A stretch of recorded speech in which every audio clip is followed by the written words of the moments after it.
Sir एक बात बताऊं, चालाकी से और दिमाग से कुछ होना होता तो सर चौसर का खेल जो है ना वो दुर्योधन ने जीता था। और पूरी जिंदगी चालाकी की थी। 18 दिन लगे सर, सिर्फ 18 दिन इतिहास पलटने, नामो निशा खत्म हो गया। क्योंकि इधर जो व्यक्ति था ना वो सरलता से चल रहा था, साधारण तरीके से चल रहा था, विश्वास से चल रहा था, अपना कर्म ईमानदारी से कर रहा था, जो उसके हिस्से आया था। वो अर्जुन था सर, वो इतना अच्छा इंसान था सर।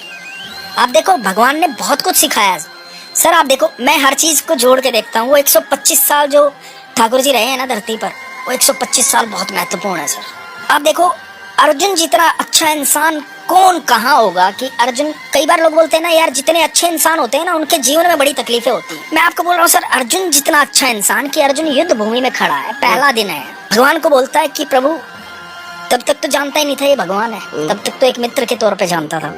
बोला कि माधव मध्य में ले चलो। मध्य में चले गए, क्योंकि सारथी थे कृष्ण, जहाँ कहते वहां लेके जाना था। मध्य में चले गए, बोले कि मैं देखना चाहता हूँ कौन कौन युद्ध करने आया। तो सामने देखा पितामह भीष्म खड़े हैं, गुरु द्रोण खड़े हैं, दुर्योधन खड़ा है, कर्ण खड़ा है, महारथी खड़े हैं। उस समय के भारत के सबसे बड़े महारथी उस मैदान में थे।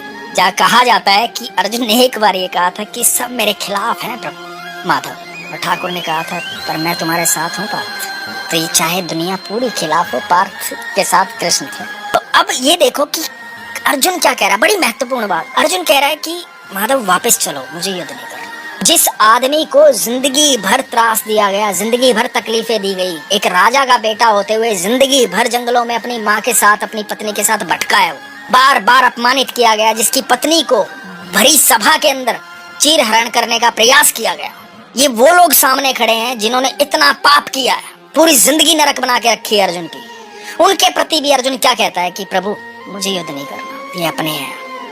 इनको मारने के बाद यदि तीनों लोगों का साम्राज्य भी मुझे मिल गया तो कोई फायदा नहीं है प्रभु, वापस चलो। सर जिस दिन आप इतने सरल हो जाओगे ना, उस दिन आपका रथ श्री कृष्ण हाकेंगे।